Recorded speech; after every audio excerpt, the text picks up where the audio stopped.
Bonjour et bienvenue dans ce nouvel épisode des survivants du burn-out. Vous êtes constamment fatigué, vous avez des coups de barre en pleine journée, vous avez l'impression de manquer d'énergie même après avoir mangé. Aujourd'hui, je vous dévoile comment votre alimentation, et oui, peut devenir votre meilleur allié contre le stress et contre la fatigue. Bonjour à tous, je m'appelle Théo Duverger, je suis le fondateur de la méthode Quick Change qui a déjà accompagné des centaines de personnes à se remettre définitivement sur pied après un épisode du burn-out. Et aujourd'hui, on va parler, on va parler d'alimentation. Qu'est-ce qui fait que je vais parler d'alimentation? On a la chance d'avoir dans l'équipe quelqu'un qui est spécialiste de ça, qui justement nous avait fait il y a quelques années un épisode complet pour nos clients du rapport entre l'alimentation et le burn-out. De par ma formation, on va dire scientifique, j'ai aussi étudié le rapport entre l'alimentation et l'énergie, donc je vais vous en parler maintenant. Il y a un vrai lien en fait entre l'alimentation et l'énergie. Pourquoi? Parce qu'il y a un vrai lien entre l'alimentation et le système nerveux. Certains aliments favorisent la production d'une hormone qu'on appelle la sérotonine et d'une autre hormone qu'on appelle la dopamine. Vous savez quoi? Ces deux hormones, ces deux neurotransmetteurs pour être précis, sont essentiels à la gestion du stress. Il y a aussi quelque chose de très connu, on va dire, c'est que l'alimentation qui peut être parfois trop sucrée va donner des pics d'énergie qui vont être suivis blam, de chutes brutales d'énergie. Pourquoi? La faute à l'insuline. Encore une fois, une petite substance, une petite hormone qui est dans votre corps et qui va faire rentrer comme ça le glucose très rapidement à l'intérieur des cellules. Blam, vous allez vous sentir complètement épuisé, fracassé. De même, si dans une alimentation vous manquez de nutriments essentiels, ce qu'on peut entendre parfois comme les oligoéléments notamment, eh bien vous pouvez avoir une fatigue chronique, voire une irritabilité. Donc vous voyez l'importance tout de suite de l'alimentation pour commencer à gérer un petit peu plus son stress. De même, il y a aussi un impact du stress sur l'alimentation. Ce qui est très drôle à voir, c'est que l'alimentation peut jouer sur le stress, mais le stress peut aussi jouer sur une mauvaise alimentation, le choix alimentaire. En période de stress, vous savez quoi? Le corps, généralement, il va réclamer davantage de sucre rapide ou de gras. C'est quand vous êtes stressé que vous vous précipitez sur le paquet de chips ou le paquet de Nutella. Et le pot de Nutella. Ça donne un effet boost immédiat, c'est une gratification de bien-être immédiate, mais le problème c'est qu'à long terme, ça aggrave la fatigue et ça, on ne veut pas du tout. Donc maintenant, partant de tout ça, on veut essayer de construire une alimentation qui va être anti-stress. La première chose qu'on doit avoir comme réflexe, c'est privilégier des aliments riches en magnésium. Pourquoi? Parce que le magnésium, c'est un minéral anti-stress par excellence. Il favorise la détente musculaire et il calme le système nerveux. Alors, des aliments qui sont riches en magnésium, c'est principalement les noix du Brésil, les amandes, les graines de courge aussi. Mais dans les légumes, vous avez les épinards, les haricots verts, les pois chiches, les légumineuses. Vous trouvez aussi, pour ceux qui aiment ça, le chocolat noir, très noir. Si vous intégrez, voyez, principalement une poignée d'amandes ou quelques carrés de chocolat noir dans votre repas, ça peut aider justement à calmer votre stress de manière naturelle. Et ça, c'est ce qu'on veut. De la même manière, un autre réflexe doit être des aliments riches en oméga 3. Pourquoi? Parce que les oméga 3 sont essentiels pour la santé du cerveau et pour la régulation de vos humeurs. Alors, dans les oméga 3, les compléments alimentaires sont top, évidemment, mais vous avez dans les aliments des poissons gras notamment qui sont riches en oméga 3. Le saumon, la sardine, le maquereau. Alors bien évidemment, vous faites gaffe à votre consommation de poissons parce qu'avec toutes les cochonneries que les poissons y bouffent dans la mer, quand vous mangez trop de poissons, c'est vous qui finissez par vous intoxiquer. C'est pour ça que je dis que des bons compléments alimentaires, parfois, c'est un petit peu mieux.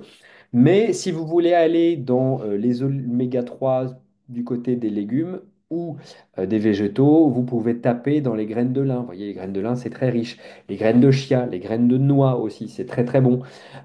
Si vous mangez des œufs, vous privilégiez des œufs type blanc-bleu cœur, des œufs où on a fait manger un peu plus de lin aux poules. Comme ça, la qualité des graisses dans les œufs sont bien meilleures. Vous ajoutez, une astuce très simple, une cuillère à soupe de graines de chia dans un yaourt ou dans vos smoothies, boum, ça booste vos apports en oméga 3. Ce que vous pouvez faire aussi, et ça c'est important, c'est de miser sur des aliments qui sont riches en tryptophane. Qu'est-ce que c'est que cette bête-là? Le tryptophane, ça fera très classe ce soir quand vous utiliserez ce mot dans les dîners de famille.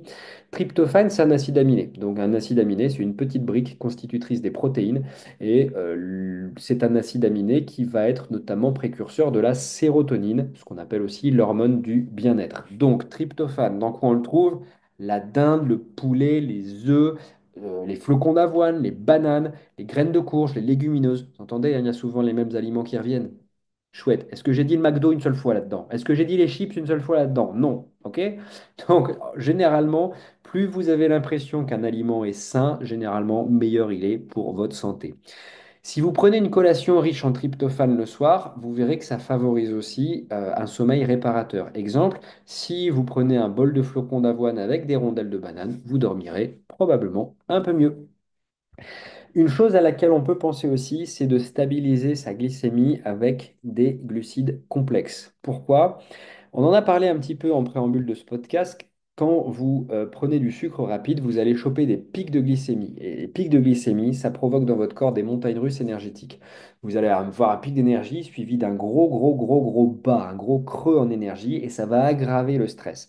Donc, plutôt que d'utiliser des sucres rapides, privilégiez des sucres complexes à digestion lente. Par exemple, le riz complet, les pâtes complètes, le quinoa, c'est excellent. Et dans les légumineuses, bah, les lentilles, les pois chiches, vous voyez, c'est toujours pareil qui revient. On va éviter autant que faire se peut les sucreries, le soda, les sodas en règle générale d'ailleurs, le pain blanc, les viennoiseries, tous ces aliments qui sont riches en sucre rapide, qui vont vous donner un boost d'énergie mais qui vont vous plomber derrière, ça on évite.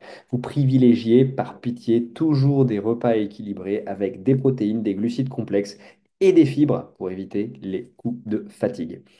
Et puis une chose à laquelle on ne va pas souvent penser, et pourtant qui est super, c'est l'hydratation. Une déshydratation va aggraver votre fatigue et accentuer vos symptômes de stress. Donc pensez vraiment à vous hydrater, que ce soit de l'eau plate ou de l'eau pétillante, je m'en fiche. Mais pensez vraiment à vous hydrater. Il y a même quelques applications sur votre téléphone que vous pouvez installer qui vous rappellent de prendre un verre d'eau régulièrement pour avoir une consommation d'eau correspondant à votre poids de corps. C'est super important et on n'y pense malheureusement pas assez. Si vous voulez, vous pouvez ajouter des feuilles de menthe ou de citron ou un petit peu de citron dans votre eau pour varier les plaisirs, on va dire, et puis favoriser votre hydratation. C'est super important. Maintenant, il y a aussi des aliments à éviter si vous voulez limiter, si vous voulez privilégier de l'énergie, si vous voulez préserver votre énergie, on va éviter certains aliments qui pourraient au contraire vous plomber. Le café en excès. Alors, le café, c'est super. Moi, je suis un gros amateur de café, mais évidemment, ça stimule l'énergie. Sauf que le problème, c'est qu'en trop grande quantité, on a remarqué que le café entraîne une sensibilisation, si vous voulez, à l'anxiété et aussi, bah, vous le savez, j'invente rien, ça peut perturber très fort le sommeil. Donc le café, tranquille, cool, peinard. Remplacez progressivement votre café par exemple, une infusion qui pourrait être quelque chose de beaucoup plus apaisant. On va tromper le cerveau en quelque sorte. Ok.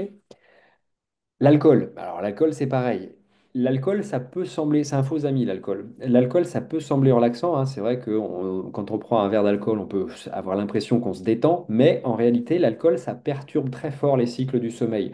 Et sur le long terme, pareil en effet rebond, bah, ça aggrave les effets du stress sur votre organisme. Donc l'alcool, si vous pouvez l'éviter au maximum, ça serait bien. Les aliments ultra transformés aussi, on déteste ça. Tout ce qui va être riche en sucre caché, les additifs, les graisses saturées, tout ça, ça fatigue, ça aggrave, si vous voulez, votre fatigue mentale. Ça favorise aussi cette fatigue physique. Donc, on les élimine. Tous les plats cuisinés, les trucs, les machins comme ça, non, on va éviter au maximum. Alors maintenant, attention, moi, je ne suis pas un ayatollah de la bouffe. Il faut aussi pouvoir se faire plaisir de temps en temps.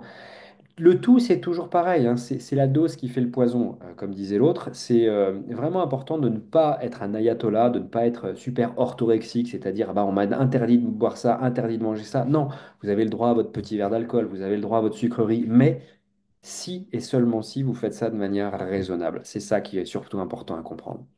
Alors, je vous donne un exemple de journée type avec une alimentation qui peut être anti-stress. Le petit déjeuner, un bol de flocons d'avoine avec banane, graines de chia, amandes. De vous à moi, c'est ce que je fais.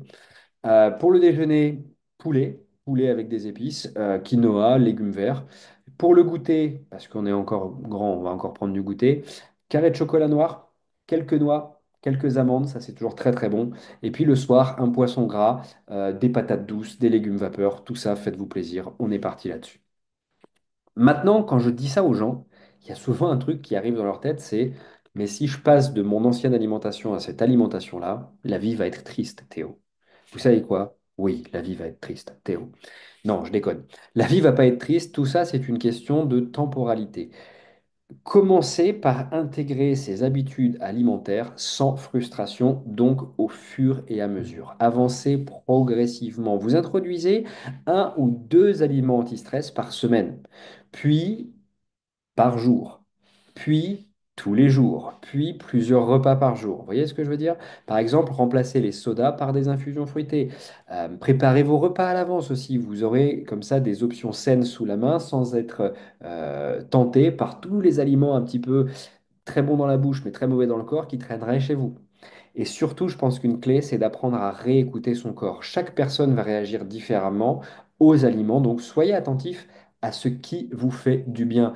Si je vous ai dit que les pois chiches c'était top, mais les pois chiches, ça vous fait gonfler votre ventre, vous tordez les boyaux, bah vous évitez évidemment ce genre de légumineuses. D'accord? C'est hyper important, encore une fois, on reste au centre de notre propre contrôle. Maintenant, je ne pourrais terminer cet épisode sans vous conseiller vivement d'aller voir un professionnel de l'alimentation, un nutritionniste top, naturopathe spécialisé là-dedans, très très très très bien aussi, médecin impeccable. Tout ça pour voir si déjà votre corps n'est pas carencé en certains minéraux, vitamines ou ce genre de choses.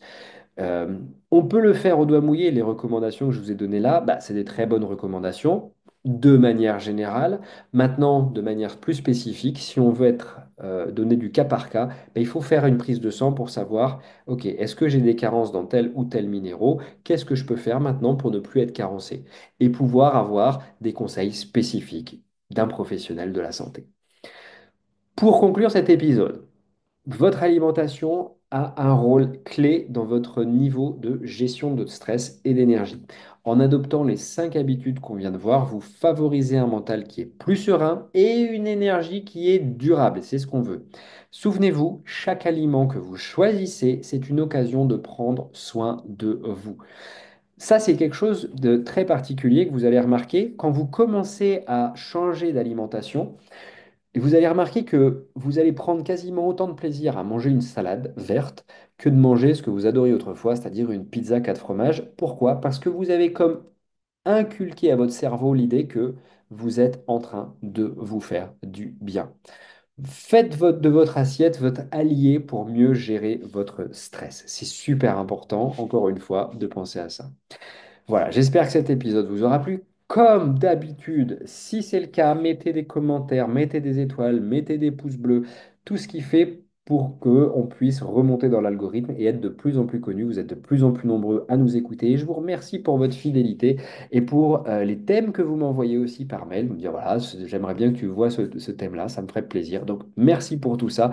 Je reste tout à fait à l'écoute de ce que vous me dites et de la même manière, si vous voulez aller plus loin, avec la méthode QuickChain, vous pouvez cliquer sur le lien qui se trouve sous la vidéo ou à l'intérieur du podcast et on se fera un plaisir d'échanger avec vous pour voir si notre méthode vous correspond pour dire définitivement adieu à votre burn-out. Moi, je vous dis à très vite. Ciao.